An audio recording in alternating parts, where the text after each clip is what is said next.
disant merci au Seigneur pour ce jour béni qui nous permet d'être dans sa présence en ces lieux. Tunasema asante kwa Bwana, njoo siku ya kubarikiwa yenyewe anaruhusu tukue mwapo wake leo. Merci pour la bonne santé, merci pour l'énergie et merci pour la force. Asante kwa afya njema, asante njoo ya Et nguvu. l'inspiration qu'il nous accorde pour que nous continuions à le servir. Na njoo ya wazo anatupatia tuendelee kumtumikia tena. Et il n'y a rien de mieux dans le monde que de servir l'Éternel. Hakuna kitu kizuri kama kumtumikia wa Parce qu'il y a milele. toujours une récompense qu'on en tire et cette récompense est éternelle. Njoo kunakuwa faida yenyewe tunapata na ile faida inakuwa ya Si milele. quelqu'un sert le Seigneur, même si pendant sa vie il ne reçoit pas de grandes choses, mais ses enfants vont bénéficier de son service. Alors, si tu sers le Seigneur, il faut être fier de le faire et être surtout passionné. Aimer ce qu'on fait, continuer à servir sans se décourager. Et cela demande parfois de fermer les oreilles à tous les bruits, à tout ce qui s'entend autour de ce que tu fais. J'ai envie de dire à quelqu'un qu'on ne critique que ceux qui travaillent. L'une des façons de ne pas recevoir de critiques, c'est de ne rien faire. Et d'ailleurs, je vais même te dire que maintenant, même si tu ne fais rien, on va te critiquer quand même. Parce que tu ne fais rien. Mais dès que tu commences à faire, il y a des gens qui se lèvent. Non, tu n'aurais pas dû faire comme ça. Parfois, tu reçois des critiques des gens qui n'ont jamais rien fait. Je suis en train de vouloir encourager quelqu'un. Va de l'avant, fais ce que tu as fait. Ouais. Dès lors que c'est le Seigneur qui t'inspire, ferme les oreilles, va de l'avant au nom de Jésus. Voilà, je salue chacun d'entre vous et vous bénis pour votre présence. Et je bénis ceux qui nous suivent par les réseaux sociaux. Il y en a qui sont très fidèles. Hein. Chaque dimanche soir, ils sont avec nous ensemble. En tout cas, si tu es parmi ceux-là, que Dieu te bénisse pour ta fidélité. Je parle à ceux qui nous suivent par les réseaux sociaux. Et je proclame la bénédiction sur vos vies là où vous êtes au nom de Jésus. Nous sommes en train de parler sur un sujet très important qui s'intitule « Maximise ton potentiel ». Et je voudrais rappeler une chose, c'est que le monde ne célèbre que ceux qui réussissent. Si tu ne réussis pas, on ne va jamais te célébrer. Même si tu as un potentiel immense, et d'ailleurs par moment si ton potentiel ne produit pas de fruits, les gens ne se rendent pas compte que tu l'as. Alors on n'attend pas que les gens t'acclament, les gens n'acclament que ceux qui réussissent. Il y a parfois des serviteurs qui sont en train de dire, ah mais moi j'ai un potentiel, j'ai des choses, mais je ne comprends pas comment les gens ne viennent pas à moi. Et ils sont jaloux de ceux que les gens suivent. Mais qu'est-ce que les gens suivent là-bas? Ils suivent les résultats.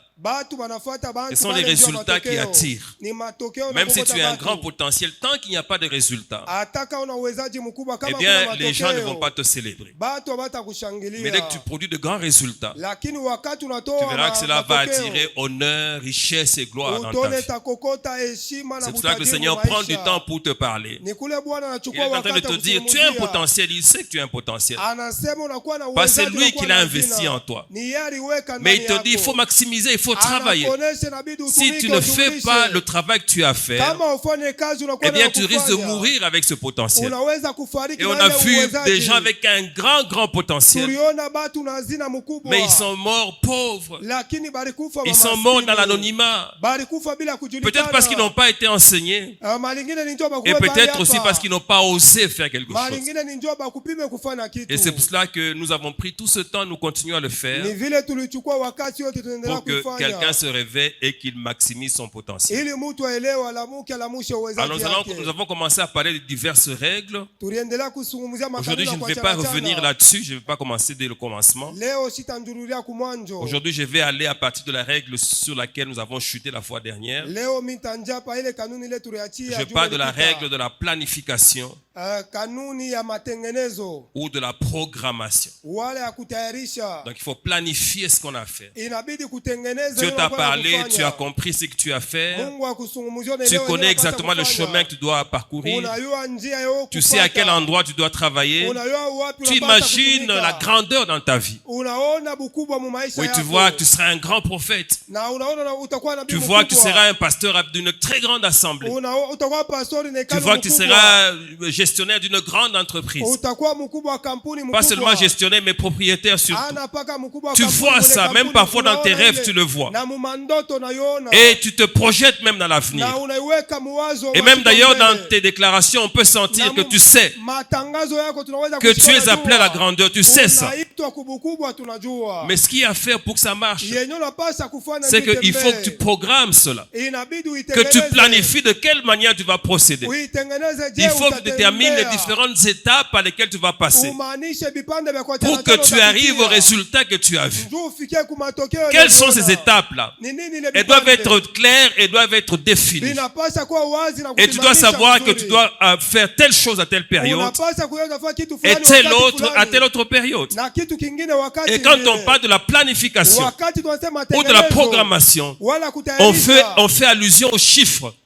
Il faut qu'il y ait des chiffres, il faut qu'il y ait des jours, il faut qu'il y ait des mois, il faut qu'il y ait des semaines, il faut qu'il y ait des années. Que tu dois savoir que telle semaine tu feras ceci. Ou tel mois tu vas faire ceci. Et le mois qui va suivre, les mois qui vont suivre, tu feras plutôt ceci et cela. De manière à ce que tu atteignes le résultat que tu as atteint. Si tu ne fais pas ça, tu pourras rester en train de rêver de la grandeur, en train de rêver de la prospérité. Mais cela n'arrivera pas. Nous avons lu avec vous dans Luc 14, les versets 28 à 32, que celui qui veut bâtir une maison, il s'assoit et il calcule les dépenses. Il planifie de quelle manière il va le faire. Il peut dire à telle période je ferai la fondation, à telle période les murs. Oui, alors en ce qui concerne l'équipement de la maison, je vais acheter ceci ou cela à tel endroit. Ça, je vais acheter ici. Ça, je vais acheter dans telle ville. Ça, je vais acheter dans tel pays. Et pour que ça arrive à telle période, je dois faire la commande à telle période plutôt. Tout ça doit être planifié.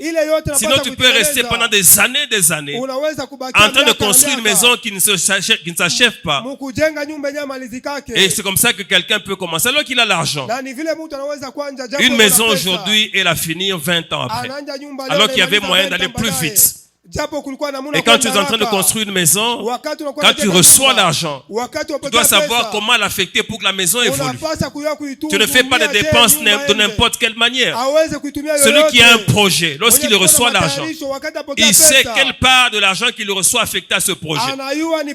Mais celui qui n'a qu'une idée vague, il peut recevoir l'argent et commencer à le dépenser de n'importe quelle manière et s'étonner que son projet n'évolue pas. Il faut financer ton projet. Tu dois aussi calculer qu'est-ce que tu dois prendre de cet argent pour manger. Tout ça doit être calculé. Et tu dois organiser ta vie de cette manière-là. Est-ce que quelqu'un peut dire Amen? J'insiste pour que tu organises même tes jours. Quand tu te réveilles le matin, planifie ta journée. Tu vas aller où? Tu vas faire quoi? Et là où tu vas aller, tu vas prendre combien de temps? Ici, on s'est donné des rendez-vous qu'on ne respecte pas. Mais dans les pays qui font de l'avant, quand on donne un rendez-vous, on le respecte. On sait qu'on doit être à 14h à un endroit. Et pour y arriver, il faut se libérer de tel endroit à 13h. Quel que soit ce qui se passe à l'endroit où on est avant d'aller à l'autre, à 13h on arrête. Parce qu'on sait qu'on a besoin d'une heure pour arriver plutôt à tel autre endroit. Et de cette manière, on gagne le temps. Il y a des gens qui ont besoin de gagner le temps. Bien-aimé, tu ne te rends pas compte, mais tu es en train de prendre de l'âge. Il y a des choses que tu ne sauras pas faire dans 5 ans, mais que tu peux faire aujourd'hui. Mais il faut que tu programmes tout ça. Il faut que tu organises ta vie. Ne la laisse pas être menée de part et d'autre par les circonstances. Il faut que tu sois maître des choses. Évidemment avec Dieu, avec l'inspiration du Saint-Esprit.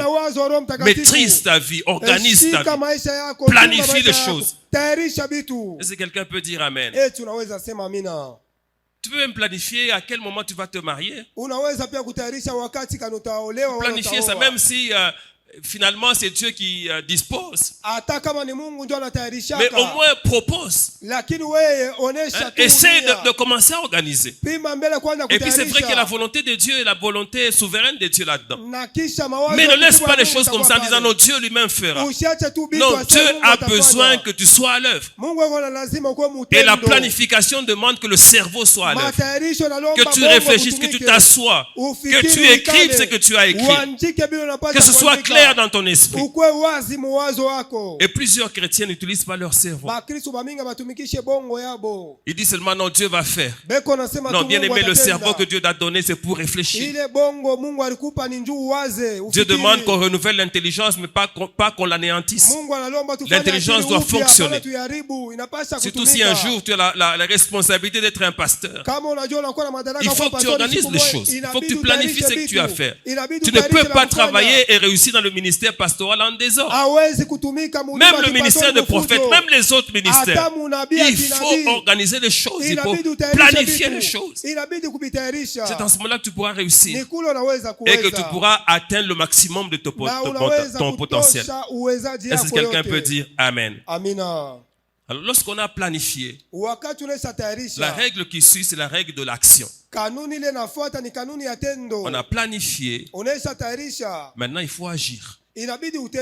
Alléluia. Je voudrais lire avec vous ce qui est écrit dans Matthieu chapitre 5, les versets 14 à 16. La Bible dit: vous êtes la lumière du monde. Une ville située sur une montagne ne peut être cachée. On n'allume pas une lampe pour la mettre sous le boisseau, mais on la met sur le chandelier et elle éclaire tous ceux qui sont dans la maison.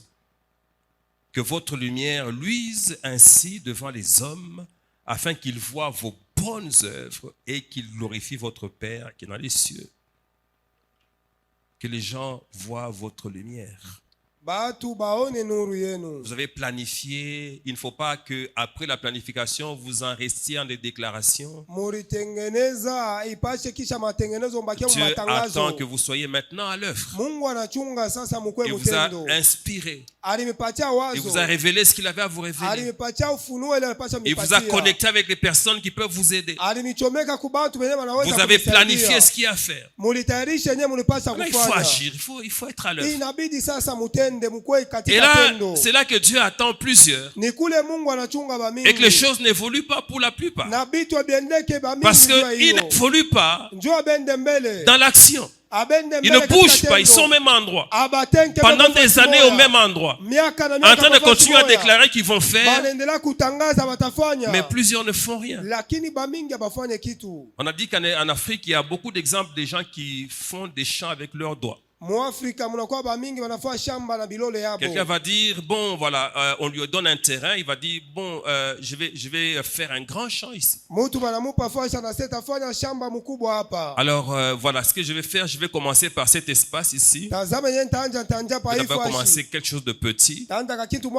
Et puis après, progressivement, on va aller jusqu'à faire ce grand champ. Très bonne façon de penser. Et puis la personne va revenir le lendemain en disant, non, je crois que ce que j'ai choisi, c'est petit. Vous voyez, il est déjà en train de travailler, mais avec les doigts. Non, demain, je vais plutôt venir. Aujourd'hui, je ne fais rien. Demain, je viendrai, je vais faire plutôt jusque-là.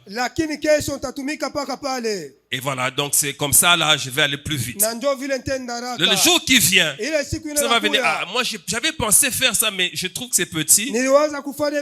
Alors, finalement, je vais aussi associer cet espace. Et la personne va être dans cette gymnastique-là pendant des années et il n'y a rien qui progresse parce qu'elle parle, mais n'agit pas. Et plusieurs sont dans cet exercice, ils parlent, mais ils n'agissent pas. Le Seigneur veut que tu opère quelque chose. Que tu mettes la main à la pâte. De manière à ce que progressivement, ce qui était dans ton imagination commence à prendre forme. Alors ici, je vais d'accord avec vous. C'est que parfois, ce qui effraie, c'est qu'au moment de commencer, on n'a pas tout ce qu'il faut en main. Et on commence à prier, dire à Dieu, Seigneur, ajoute encore. Si tu ajoutes ceci, alors en ce moment-là, je mettrai à l'œuvre. Et ça ne vient pas. Parce que le Seigneur attend que tu te mettes à l'œuvre pour que lui commence à ajouter. Mais tant que tu ne bouges pas, lui ne fait rien non plus. Et ça arrive dans la vie de plusieurs comme ça. Il faut que tu bouges, il faut que tu fasses quelque chose. Et c'est là qu'intervient la foi. Tu as la révélation de Dieu. Tu n'as pas tous les éléments physiques en main pour commencer à opérer. Mais Dieu te dit, commence. Et tant que tu ne commences pas, rien ne se fera. Alors je voudrais dire à quelqu'un que pour commencer à agir, il faut avoir du courage. Parce que cela demande parfois de franchir des obstacles qui effrayent. Pour commencer à agir, il faut parfois prendre des risques. Et quel risque on peut prendre? Prendre le risque d'échouer. Prendre le risque de se faire critiquer par les autres. Ceux qui bloquent plusieurs et qui les empêchent d'agir, c'est cette peur-là qui leur dit, et si ça ne marchait pas? Alors si prochainement tu entends cette voix qui te dit si ça ne marchait pas, voilà la réponse à lui donner. Tu dis à cette voix, et si ça marchait? Et tu commences. Alors je te dis une chose, quand tu commenceras, il est possible que tu échoues. Alléluia. Il est possible que tu échoues. Tu commences et puis ça ne marche pas. Comme c'est Dieu qui a commencé la chose. Si tu échoues, la prochaine étape, c'est que tu commences à raisonner sur ce qui s'est passé. Tire le son du problème. Tire le son du problème. Comprends qu'est-ce qui a fait que tu échoues. Et améliore ta manière d'agir. Et prochainement, ça va bien se passer. Là aussi, ça demande que ton cerveau tourne. Mais ne t'arrête pas sur un échec. Tu as essayé, ça n'a pas marché. Ce n'est pas la fin du monde. Ce n'est pas la fin de tout. Relève-toi et essaye encore une fois. Et un jour, ça va marcher. Les gens qui ont réussi, ce n'est pas ceux qui ont réussi la première fois qu'ils ont essayé. Mais ceux qui ont réussi, souvent ce sont ceux qui ont essayé, qui ont échoué, mais qui se sont relevés, qui ont encore essayé. Et qui ont peut-être encore échoué. Mais qui ont encore une fois essayé. Et puis finalement ils ont réussi. Mais tu n'es pas appelé à l'échec. Tu es appelé au succès. Mais il faut que tu sois courageux. Que tu essayes, et que tu essayes encore. Est-ce que quelqu'un peut dire Amen? Est-ce que quelqu'un peut dire Amen à haute voix? Est-ce que tu peux dire Amen plus fort que ça? Alors quand tu n'as pas tous les éléments, la question c'est par où commencer? Je commence par quoi? Par exemple, pour que ce projet réussisse, j'ai besoin d'argent. Moi, je n'en ai pas et Dieu dit commence. Je commence par quoi? La réponse est la suivante. Commence par ce que tu peux faire sans avoir en main les éléments que tu n'as pas. Avec ce que tu as, commence. Commence ne fût-ce que par la réflexion. Commence ne fût-ce que par écrire ton projet. Commence ne fût-ce que par les contacts. Fais tout ce que tu peux faire qui ne demande que pas que tu aies de l'argent en main. Et quand la chose va être mûre, alors l'argent va commencer à accompagner. Mais il faut que tu commences. Est-ce que quelqu'un peut dire Amen? Ce que tu peux faire, fais-le.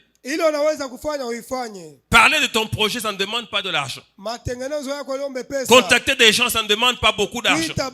Fais tout ce que tu peux faire sans que l'argent ne soit là. Sans que telle personne ne soit avec toi. Organise les choses. Et puis le reste va commencer à suivre.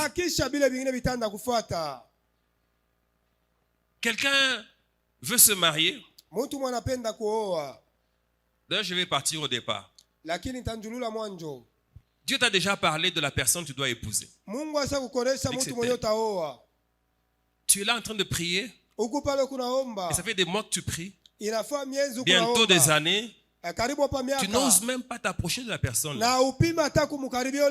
Si tu ne l'approches pas, eh bien ça risque de rester comme ça. Ça demande maintenant de l'action. Et là je parle et aux frères et aux sœurs. Parce que même toi tu peux t'approcher sans parler. Mais sois quand même un peu plus proche. Si tu n'es pas là, il y a d'autres qui vont s'approcher. Je ne sais pas si vous avez déjà entendu cette histoire dont le révérend parle souvent. L'histoire de Chipilo là. Cette histoire, c'est une histoire vraie. Moi, j'étais là quand ça s'est passé. Je vais vous expliquer de manière brève ce qu'il y a eu. Il y a un bien-aimé qui est entré dans une maison où on l'a accueilli. C'était à Kinshasa. Il est arrivé, on l'a accueilli dans la maison. Dans la maison là, il y avait des filles et des belles filles. Et il a commencé à aimer l'une des filles. Mais il lui parlait, il lui achetait des sucrés au risque même de la rendre diabétique. C'est tout ce qu'il faisait. Il parlait de tout et de rien. Et le temps a passé. Alors ce qu'il y a eu, c'est ceci. C'est qu'à un certain moment, un ami de cet homme-là est venu lui rendre visite. Lorsqu'il est arrivé, il a vu cette fille-là.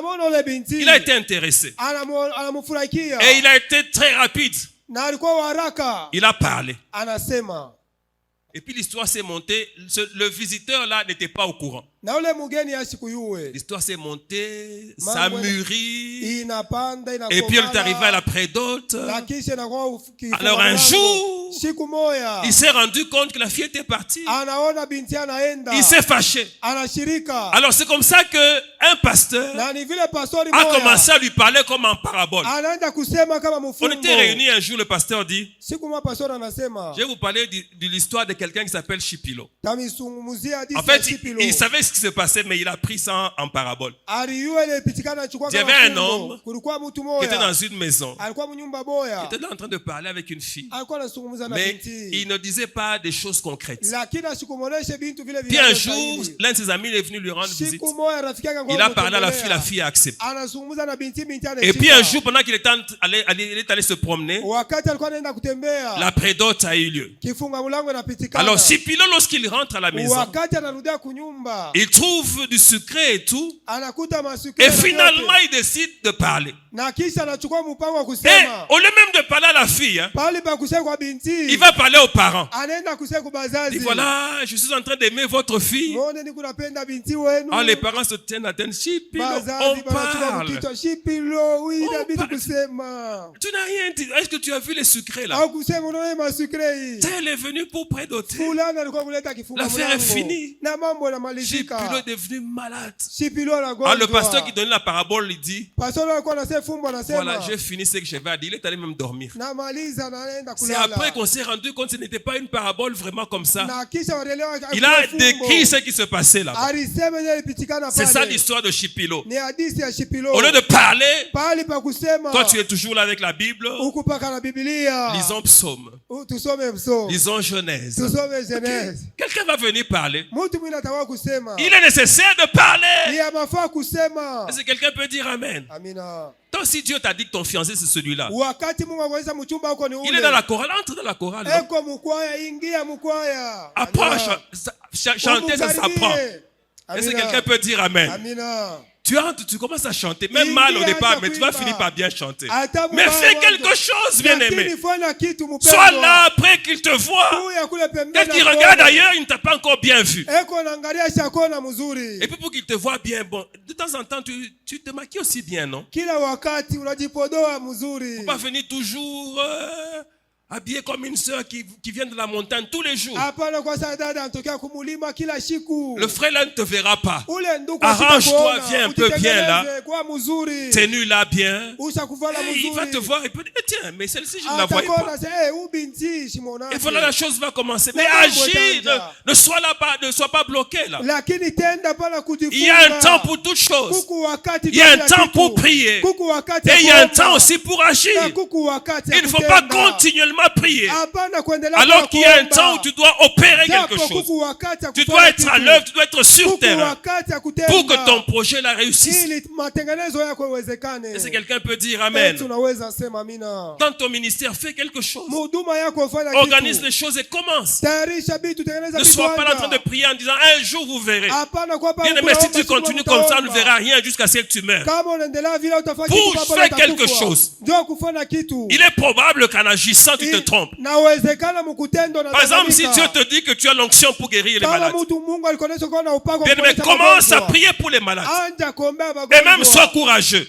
Si un jour on te donne à prêcher quelque part, après la prédication, invite les malades et prie pour eux. Alors la question est, s'ils ne guérissaient pas, ou s'ils ne guérissent pas, ce n'est pas un problème, ce n'est pas toi qui les as rendus malades. Est-ce que c'est toi qui as créé la maladie dans leur corps? Toi, tu as seulement essayé de les aider, ça n'a pas marché, c'est ton problème. Est-ce que quelqu'un peut dire Amen? Et puis il rentre. Prochainement encore tu essaies encore. Mais tu apprendras que non, quelqu'un avait un mal de tête, c'est parti. Et puis ça commence comme ça, le ministère va s'accroître dans l'action. Pas rester là en train de prier, tu es toujours à la montagne. Seigneur, je veux ressusciter les morts. Bien aimé, ne commence pas par là. Alléluia. Ne commence pas par essayer de faire marcher les infirmes. Ça, c'est un conseil d'amis que je te donne. Commence par les gens qui ont des maux de tête. Parce que si tu vois un infirme là, et puis tu prends le courage de demander qu'il marche. S'il ne marche pas, ça va être l'extinction de ton ministère. Alléluia. Comme quelqu'un, il est là, il était courageux dans une église à prêcher, il a prêché très bien. Et puis il a vu quelqu'un qui avait des béquilles quelque part. Il dit aujourd'hui, vous allez voir la puissance de Dieu. C'est approché. Il arrive près de l'infirme et il dit allez, suis-moi. L'infirme, c'était tout ce qu'il demandait, non? Fais ça, ça ne marche pas. Puis l'homme là était en train de marcher. Suis-moi! Et puis il ne le suivait pas. Et puis on l'a vu un moment dans un coin en train de pleurer. Dieu, tu m'as abandonné. Non, Dieu ne t'a pas abandonné. Tu es allé créer un problème là où il n'y en avait pas. Cet homme ne t'a jamais rien demandé. C'est toi qui as créé.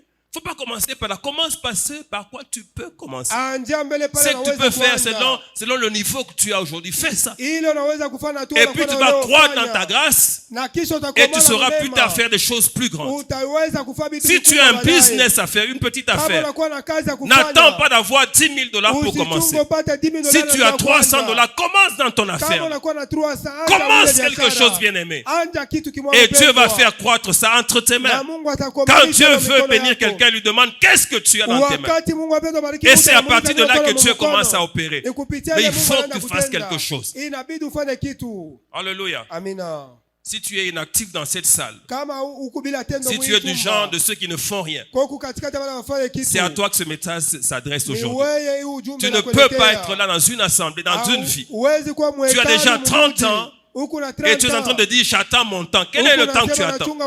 Ton temps, c'est maintenant, je te l'annonce. Fais quelque chose à partir d'aujourd'hui. Et Dieu va faire croître la chose dans tes mains.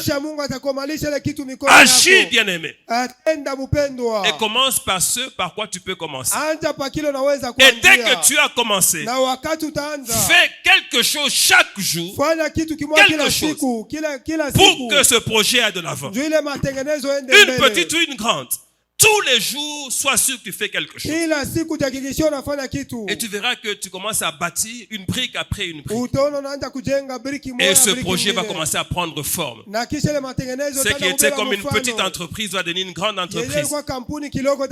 Qui a déjà été à la source d'une rivière? Moi, je n'ai pas été à la source du fleuve Congo, mais j'ai vu ça sur les images. Mais c'est une toute petite chose. Cette source-là, c'est petit comme ça. Petit. Mais quand vous allez à l'embouchure, là où ça se termine, c'est immense. Alors c'est comme s'il n'y avait pas de commune mesure entre la source et l'embouchure. Et pourtant c'est bien là la source. Tu peux commencer petit, mais si tu es déterminé et si Dieu est avec toi, tu ne termineras pas petit. Mais tu peux commencer une petite affaire aujourd'hui, demain cette affaire peut impacter toute la République. Dieu va la faire croître dans tes mains. Si tu es avec lui, il le fera. Est-ce que quelqu'un peut dire Amen? Mais aujourd'hui, je voudrais que quelqu'un ait le courage de commencer. Quelqu'un a dit ceci: le plus long voyage du monde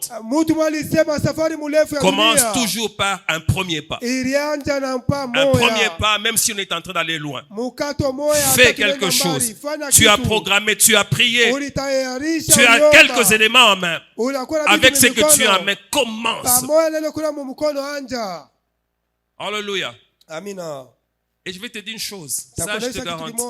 Quand tu commenceras, il y a des gens qui viendront te dire qu'ils doutent de ce que tu fais. Il y a des gens qui vont te dire qu'ils ne pensent pas que tu vas réussir.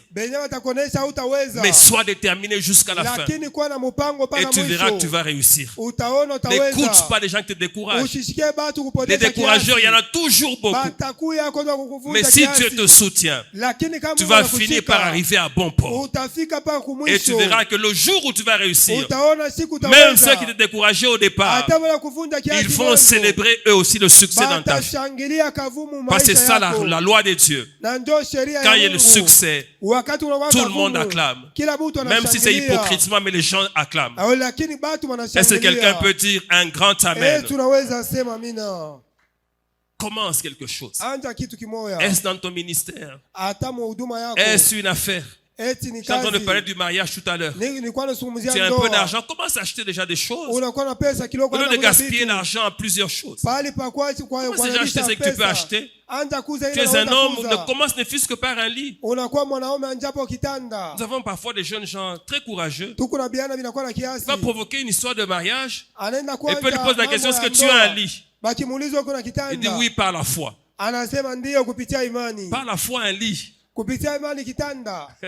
Alléluia. Tu as une maison. Non, par la foi. Nous sommes à 2 semaines du mariage. Tu n'as pas de maison. Seigneur. Il y a parfois des gens, tu as envie de l'engueuler, tu as envie de le sauter au cou. Mais tu arrêtes parce que si tu le fais, ça, on va dire non, un pasteur a sauté au cou d'une brebis. Brebis. Alléluia. Fais quelque chose. Fais quelque chose. Organise-toi avec ce que tu as, fait quelque chose. Commence à bâtir déjà ce que tu as bâti. Ne sois pas inactif. Et le Seigneur va te faire grâce. Alléluia. Après la règle de l'action, nous sommes à la 10e règle. Il y a la règle de l'évaluation régulière. Voilà. Évaluer régulièrement ce qu'on fait.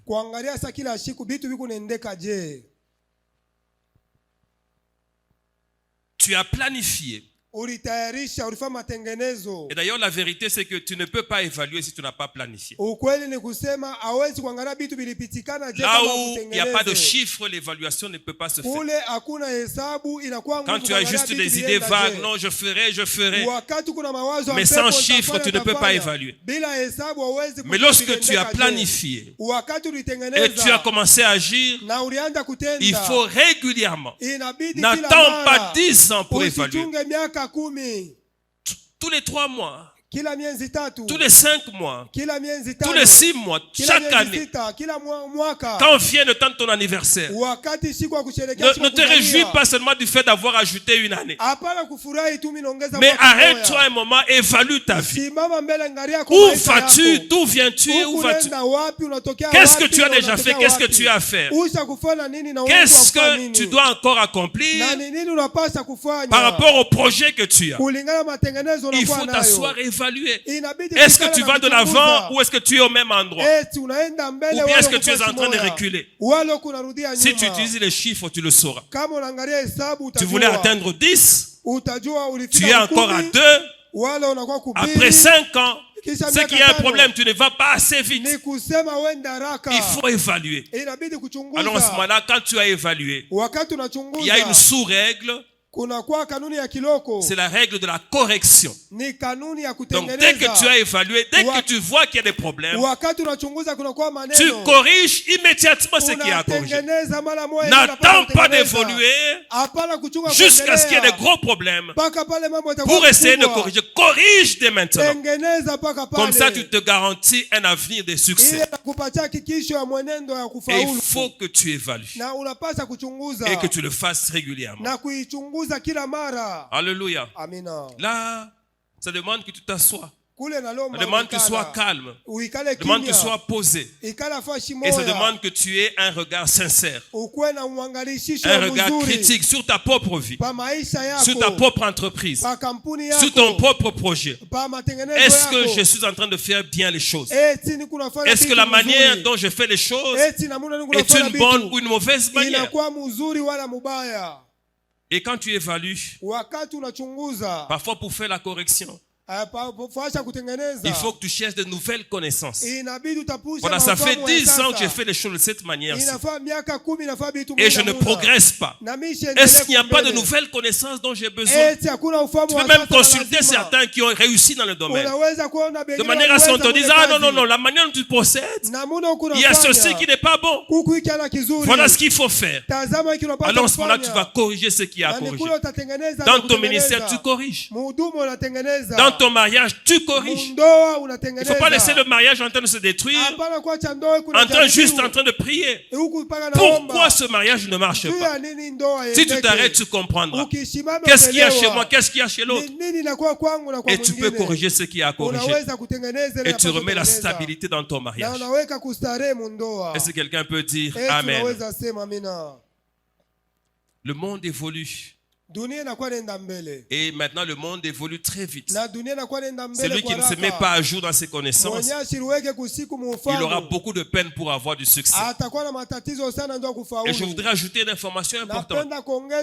C'est que plus loin on va, les moindres déviations qu'on fait, les moindres déviations nous amène trop loin de l'objectif. Lorsque tu es dans un avion, on fait beaucoup attention aux paramètres qu'on a fixés au départ. Parce que si tu prends un avion et le pilote est distrait, dès qu'il dévie un peu comme ça, à partir de cette déviation-là, vous êtes en train d'aller ici, il peut vous amener là-bas. Comme tu es en train d'aller loin, prends soin de corriger régulièrement. Sinon tu vas te retrouver déjà très loin et tu auras de la peine à rentrer là où tu dois rentrer. Parfois on a fait une telle distance qu'on a gaspillé toute son énergie et on n'en a plus assez pour rentrer. Je peux parler en termes d'avion. Si tu as fait une déviation, tu peux épuiser ton carburant dans une mauvaise direction. Et tu ne sauras pas rentrer. Et tu peux aller tomber là-bas. Il y en a qui ont fait des déviations. Et là où ils sont allés, ils sont même allés mourir là-bas. Et ils n'ont jamais atteint l'objectif que Dieu leur a assigné. Il faut corriger. Et corriger, ça demande parfois du courage. Parce que corriger, ça signifie parfois quitter certains milieux, quitter certaines habitudes, quitter certaines personnes, corriger son entourage. Parce qu'on a un objectif à atteindre. Et il faut le faire régulièrement pour qu'on ne dévie pas de la ligne qu'on s'est tracée. C'est alors qu'on réussira. Est-ce que quelqu'un peut dire Amen? Bien-aimé, ne quitte pas l'objectif de tes yeux.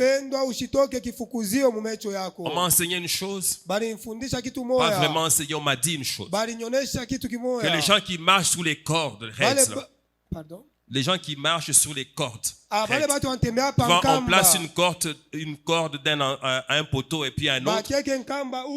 Et quand quelqu'un commence à marcher dessus, alors on apprend à ces gens-là que pour partir d'un lieu à un autre, pour réussir à le faire, il ne faut pas regarder la corde, mais il faut regarder l'objectif qu'on poursuit.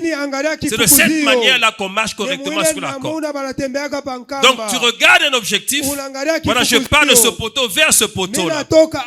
Et tu regardes fixement ce poteau-là. Et la corde, tu la gères avec tes pieds, pas avec tes yeux. Tes yeux doivent rester fixés sur ton objectif. C'est de cette manière que tu vas marcher correctement sur cette corde-là. Donc que ton objectif ne s'éloigne pas de tes yeux. Est-ce que quelqu'un peut dire un grand Amen? Alléluia. La 11e règle, c'est la règle de la détermination. Il faut être déterminé pour réussir. Parce que celui qui veut réussir, il aura des combats. En tant qu'enfant de Dieu, nous en avons toujours. Et lorsque quelqu'un commence à aller de l'avant, lorsqu'il commence à prospérer, vont se lever de puissances spirituelles. Et même vont se lever des hommes. Parfois, je me suis déjà rendu compte qu'il y a des hommes qui sont plus têtus que les démons. Qui sont beaucoup plus nuisibles que les démons. Démons, quand tu les chasses, ils peuvent partir. Mais une personne peut te compliquer la vie pendant des années et des années. Parce que les hommes sont souvent têtus.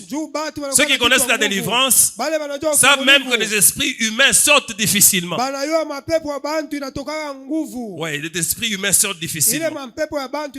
Mais pour que tu réussisses, alors que le monde spirituel s'est levé pour te faire échouer, alors qu'il y a des hommes que le monde spirituel négatif utilise pour te faire échouer, pour que tu réussisses, il faut que tu sois déterminé. Je veux même parler de manière terre à terre. Il faut que tu sois têtu dans ce que tu fais. Alléluia. Quelqu'un te dit tu ne réussiras pas, tu lui dis je vais réussir. Quelqu'un te dit tu ne t'en sortiras pas, tu lui dis je vais m'en sortir. D'ailleurs, il faut annuler cette parole-là dès que tu l'as entendue. Sinon, elle va prendre forme dans ton cœur, elle va commencer à te troubler. Dès qu'on te dit ça ne marchera pas, réponds immédiatement, ça va marcher. Ne laisse pas cette parole-là comme ça s'installer et détruire ton cœur. Parle. Il parle, tu parles aussi. Même si tu entends une voix seulement spirituelle, le diable parle à ton cœur, il te dit ça n'ira pas. Toi, sors la voix par ta bouche. Dis-lui, diable, je t'ai entendu et je vais te démontrer que je vais m'en sortir. Alléluia. J'aime une mentalité. C'est que lorsque on dit à quelqu'un tu ne réussiras pas, la personne dit c'est comme si on me donnait une drogue pour réussir. Parce que si tu me dis je ne réussirai pas, je vais tout faire pour te démontrer que je suis capable de réussir. Si tu n'avais pas parlé, peut-être que j'allais échouer. J'allais être distrait, j'allais être oisif sans rien faire. Mais parce que tu as parlé, alors tu veux te démontrer que je vais réussir. Alléluia. Je me rappelle que par moment, le diable a essayé de me faire peur en me faisant comprendre que non, Lido, ça n'ira pas. Et même quand je devais venir ici, j'ai entendu des voix pour dire non, ça ne marchera pas. Non, ça c'était aussi pour moi comme une drogue, pour dire je vais réussir. Parce que cette œuvre-là, je ne la ferai pas avec ma propre force. Je la ferai avec la puissance de l'Éternel. Et je vais m'en sortir. Bien aimé, si quelqu'un est ici pour détruire cette œuvre, il doit savoir une chose. Je suis terriblement déterminé. Je suis 100% déterminé. Et cette œuvre doit réussir. Parce que ce n'est pas mon œuvre, c'est l'œuvre de l'Éternel. Est-ce que quelqu'un peut dire Amen? On va s'en sortir. Ça peut être faible au départ, mais on va s'en sortir. Il peut ne pas y avoir beaucoup de gens comme on le souhaiterait au départ. Mais on va finir par s'en sortir. Nous allons finir par nous en sortir. Quelqu'un a dit non, construire là, ça va être difficile. Depuis lors, je suis vraiment déterminé. Nous allons construire. Nous allons faire ce temple dont Dieu a parlé. Et cela au nom de Jésus Nazareth. J'ai lu dans 1 Samuel 9:5. Que Saül, lorsqu'il a commencé à chercher les ânesse de son père, il a marché d'une ville à l'autre. Il les a cherchés ici, elles n'étaient pas là. Il les a cherchés là, elles n'étaient pas là. Et finalement, il s'est découragé. Et il a commencé à dire, non, non, rentrons. Parce que sinon mon père, il cessera d'être en peine des ânesses. Il sera en peine de moi. Il va commencer à me chercher maintenant, moi. Il aura des soucis à cause de moi. Et c'est en ce moment-là. Heureusement qu'il avait un travailleur qui lui a dit, non, non, je connais un homme de Dieu qui peut nous guider et nous dire où sont les ânesses. Et c'est comme ça que eux deux sont allés trouver Samuel. Bien aimé, quand tu sens que tu es découragé, est venu le temps de consulter Dieu pour entendre une parole qui va te permettre de continuer dans la marche que tu as commencé. Tu as commencé avec Dieu. Continue, tu vas réussir avec le Seigneur. Ne te décourage pas. On m'a parlé de l'histoire de quelqu'un. Il avait une mine. Il avait une mine. Une mine souterraine, une mine d'or.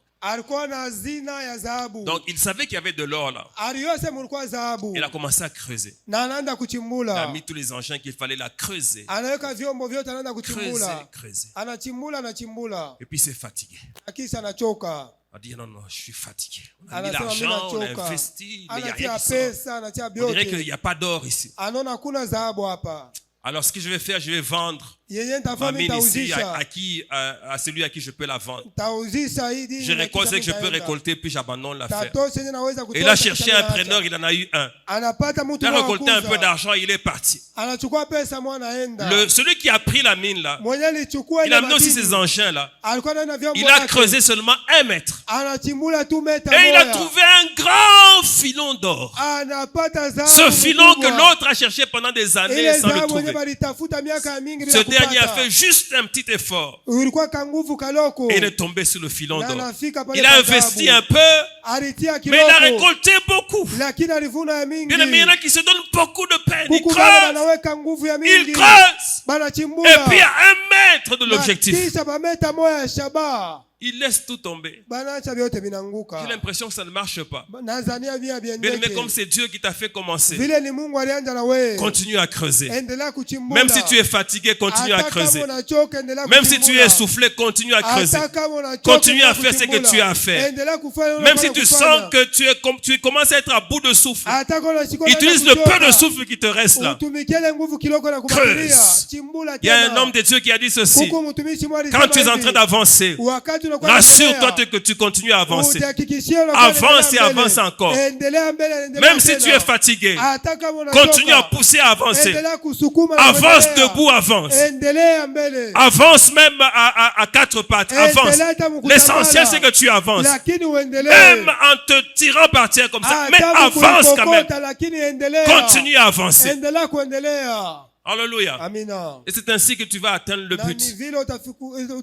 J'ai vu l'image d'un athlète qui était fatigué. Non, il s'était foulé le pied. Il y avait un problème au niveau de son pied. Pendant qu'il était en train de vouloir faire la course. Mais il a tenu à aller de l'avant. Il a tenu à continuer. Tout le monde a couru. Et puis tout le stade a commencé à le regarder. Les gens se demandaient, mais qu'est-ce qu'il va faire? Il va arrêter, il ne va pas arrêter. Mais cet homme-là s'est mis debout. Il a commencé à courir, mais en boitillant. Et puis à marcher en boitillant. Il a tenu à arriver à la ligne d'arrivée. Et puis on a vu quelqu'un sortir de pourtour, sauter là, et aller le tenir. Et il a tenu. Et tous les deux ont continué à marcher comme ça. Tout doucement. Tout doucement. Tout doucement. Jusqu'à la ligne d'arrivée. Quand ils sont arrivés là-bas, tout le stade s'est mis debout. On ne s'est même pas occupé de tous les autres. On a commencé à acclamer celui qui ne s'est pas fatigué, celui qui ne s'est pas arrêté, celui qui est allé jusqu'au bout, et celui qui avait sauté pour venir le secourir. C'était son propre père. Je voudrais dire à quelqu'un ceci: ton père veut venir là où tu es pour s'assurer que tu continues à marcher, pour t'aider, pour que tu arrives jusqu'à la ligne d'arrivée. Et quand tu vas arriver là-bas, on va oublier ceux qui sont arrivés avant toi. On va oublier ceux qui ont couru plus vite. Mais tout le monde ne parlera que de toi, parce que les gens vont admirer en toi le courage de continuer et le courage d'achever. Est-ce que quelqu'un peut dire Amen? Alléluia. Alors nous allons aujourd'hui voir la dernière règle de cet enseignement. C'est la règle de l'adoration. Et je ne vais pas dire beaucoup de choses parce qu'on doit arrêter. Je lis seulement ce qui est écrit dans Ésaïe chapitre 12, versets 4 à 6. J'étais en train de dire à Dieu, Seigneur, je voudrais aujourd'hui chuter. Et j'ai béni le Seigneur parce que je suis en train de chuter. Avec l'enseignement, maximise ton potentiel. Ce qui restera simplement, c'est que tu le mettes en pratique et que ton potentiel soit réellement maximisé. Ésaïe chapitre 12, versets 4 à 6. Voilà ce que la Bible dit. Et vous direz en ce jour, louez l'Éternel, invoquez son nom, publiez ses œuvres parmi les peuples, rappelez la grandeur de son nom. Célébrez l'Éternel, car il a fait des choses magnifiques, qu'elles soient connues par toute la terre. Pousse des cris de joie et d'allégresse, habitants de Sion, car il est grand au milieu de toi, le Saint d'Israël. Est-ce que quelqu'un peut acclamer pour cette parole? Ce que Dieu veut, c'est qu'on ne soit pas ingrat. Bien-aimé, quand tu agis dans ta vie et que tu le proclames, Dieu va encore ajouter parce qu'il sait que toi au moins tu proclames ce qu'il fait. Tu as besoin de témoins, des gens qui parlent, des gens qui confessent ce qu'il fait dans leur vie. Tu as besoin des gens comme ce lépreux-là. Ils étaient 10, Jésus les a guéris, 9 sont partis. Mais l'un d'eux est revenu. Il est revenu pour témoigner qu'il était purifié de la lèpre. Et Jésus lui a dit ceci: comme tu es revenu témoigner, eh bien tu es sauvé. Donc non seulement il a été guéri de la lèpre, mais il a été sauvé. Donc toute son âme a reçu la guérison parce qu'il est revenu témoigner. Dieu a besoin de gens reconnaissants qui vont commencer à proclamer ses hauts faits. Il fait une chose, tu te présentes et tu dis Dieu a fait. Et cela va amener la louange de toute l'assemblée. Et même la terre va commencer à savoir que nous avons un Dieu qui ne fait pas que parler, mais c'est un Dieu qui parle et qui agit. Celui qui témoigne, Dieu va ajouter à ce qu'il a déjà.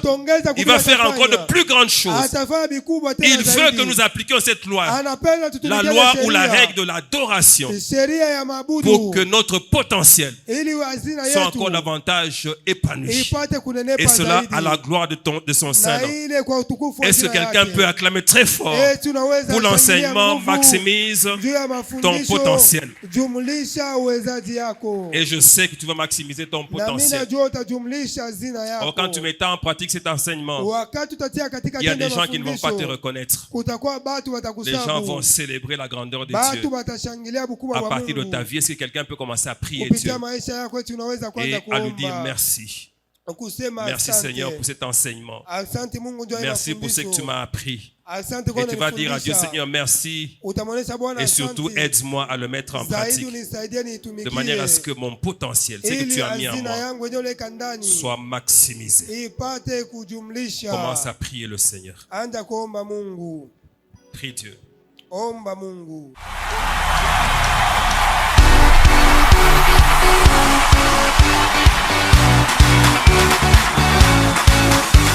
Oh, you are God.